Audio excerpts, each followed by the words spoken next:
అందరికీ నమస్కారం. మన తెలుగు ఛానల్కి స్వాగతం. మనం ఈరోజు ఒక కథను చదువుదాం.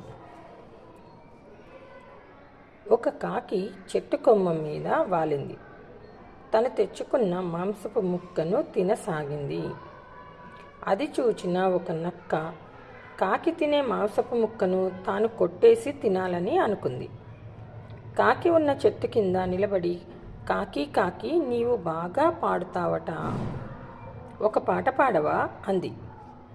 కాకి మాంసపు ముక్కను ఒక కాలి కింద పెట్టుకొని కా కా అని పాడింది.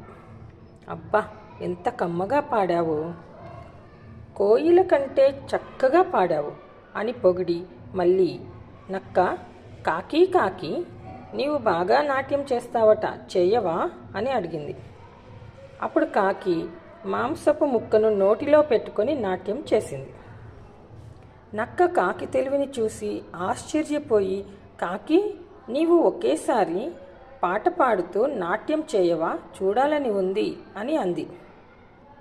అప్పుడైనా మాంసపు ముక్క తనకు దొరుకుతుందని, అయితే ఆ తెలివైన కాకి ఆ మాంసపు ముక్కను తినేసి అప్పుడు నక్క అడిగినట్లు పాట పాడుతూ నాట్యం చేసింది. దానితో నక్క తన మాయమాటలతో కాకిని మోసం చేసి మాంసపు ముక్కను సంపాదించలేకపోయినందుకు విచారిస్తూ అక్కడి నుండి వెళ్ళిపోయింది. చూశారా పిల్లలు? అందుకే మనం ఏ పనిని చేసినా తెలివితో చేయాలి. అభ్యాసములు ఇప్పుడు కొన్ని ప్రాక్టీసులు ఉన్నాయి, ఇవి చూద్దాం. ఏకవచనం, బహువచనం, సింగులర్, ప్లూరల్. చెట్టు సింగులర్, ప్లూరల్ చెట్లు, రెండు కంటే ఎక్కువ ఉంటే చెట్లు అని అనాలి.